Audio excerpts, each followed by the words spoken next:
السلام علیکم مینوال موږ راغلي یو پېښور ته پېښور سیمې کې چنګړآباد ایریا کې وږمې خور سره ناست یو دینه څه تپوسونه کوو څه تاسو بیماري وه څنګه وشوه ستا بیمارۍ څنګه اوس روانه دی نور هم کېږي که بشوله خو وږمې خور څنګه یې تاسو ډېر ستړي مه شئ وایو ٹھیک ٹھاک شکر دی الحمدلله په خیر حال یې بچیان دې ښه دي خیر دی شکر دی کور ګزاره دې ښه دی الحمدلله بس د الله کرم دی شکر مونږ خو تا ډېرې ویډیوګانې کتلې وې چې یعنې تاسې بیمارۍ سره مخامخ وئ که نه ستاسې بیماري اوس ښه شوه که مسې روانه دی جلي دی بیمارۍ خو زما لا شته بیمارۍ نه خو زه خلاصه نه یم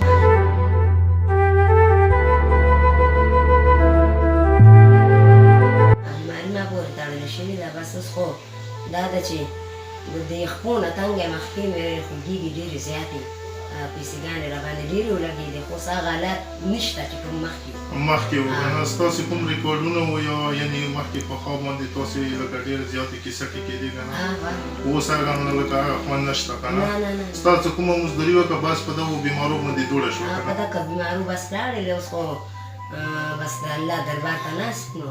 نه کار شته نه روزګار شته بچي مې دغه شانتې دي مونږ لکه ستا بیماري اورېدلې وه چې یعنې یو بلډ پریشر وه یو لکه د شوګر مسالې سره مخامخ وي که نه هغه اوس جري دی که ختمه شوه نو شوګر مې هم شته او شوګر خو ډېر زیات شوی دی زما کمیږي نه بس خفګانونه دي روره خفګانونه کوو بس د خفګانونو سره مې شوګر ورو زیاتېږي مونږ لکه کله چې نور سیمې اوسېدونکي یو هغه ځای مونږ ستا لکه ریکارډونه کتلي وو که نه ستا لکه خپو تکلیف وو یو ګوته دې ښیله که نه دا ګوته مې دا خرابه شوې ده پلارونه بایګان دې وویني زما بس د دې اپریشن مې وکړو اوس دا دغه چې دی نو دې سره مې 2 میاشتې په کټ تېرې کړې اوس دغه خپې دردونه دي خپو نه تنګ یم د ګرځېدو نه وتېمه ګرځېدی نه شم او تکلیف د دغه ګوتې و چې دا ګوته مې خرابه شوله نو بس ته تېرېږي او الله د بس دغه کوو چې خدای پاکه ژوند دې تېر شو که نه ژوند تېر شو څه تېر شو څه پاتې دی خو په تکلیف سره مخامخ په تکلیف سره مخامخ نه بس مینوالو ته مونږ دا ریکارډینګ دی دا مونږ د نوکو بس که هغوی مینوالو تاسو سره څه هیلپ کوی مونږ ته کنټیکټ نمبر زما ټولو ته وروڼو ته سلامونه دې قبول کړي زما وروڼه دي زما دپاره زما دا پښتانه دي الله پاک ښاد او آباد لري که هغه په هر ځای کې دي که په بهر ملکونو کې دي که په پاکستان کې دي نو الله دې خایم او قایم ساتي او رب العالمین دې د غمونو د بادونو نه وساتي او زما د عجز سره هېڅ نشته چې زه به چاله څه ورکړم زما دا یو اواز دی د دی په زړونو کې پروت دی او چې د دی څه مرضي وي د دی څه خوښه وي نو دی ته زه دا نه وایم چې تاسو ما سره هیلپ وکړئ دی به په خپله دا ثابت کوي چې موږ سره هیلپ وکړو زه چاته نه وایم زه ښکاره یم دنیا ته د دې پاکستان پوزه یم او د دې وروڼو خویندو د خوشحالو دپاره د دوی د زړونو د مستۍ دپاره زه ریکارډینګونه کوم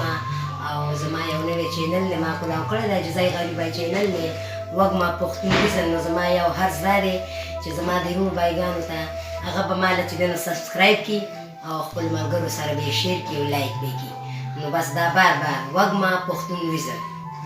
دا به سبسکرایب کوي او دا به لایک ستا د تفصیل ډېره مننه یعنې ته ډېره شکریه ادا کوو مونږ کله چې نور سیمې نه تا پسې دې ځای راوړلو مونږ تپوسونه ډېر وکړو خو بیا یې مونږ قسمت کار وکړو چې تا سره ملاقات وشو خبرې مو وشوې خو ستا یو ټپه وه د پښتونخوا باندې که نه که هغه دې راته ویلي وې د بغیر میوزو که نه ډېره شکریه به مو دې ادا کړې وه چې یعنې څه پښتانه چېرته کې اوسېږي په هغه ځای د بې اوبو وشي ګلونه مونږ ډېر مشرمنان وو ستا کیسټ څه کوم ګلزار علم سره تللی او تا یوازې کړه ډېر مشرمنان وو چې ستا ټپې به مونږ ډېرې خوښولې نه الله د تا ته خوشحالي ومو نور هم ډېر کړي چې دې ځای مونږ ډېر په تپوسونو راورسېدو تا سره ملاقات وشو مونږ ډېره خوشقسمتي دی چې د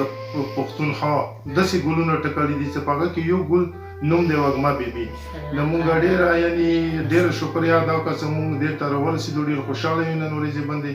له مینوالو ته د یو ټپه ته ووایه نه بیا به که خیر وي اجازه تالو مونږ تاسې سره مخامخ وي پړه چنار سیمې والا وخابلي مونږ د فنکارانو پسې ډېر ګرځو سینګرانو پسې ډېره مینه لرو نو مونږ ډېر خوشحاله یو چې وږمې بیبي سره په دې ټیم باندې ناست یو دا ټپه به راته ووایي چې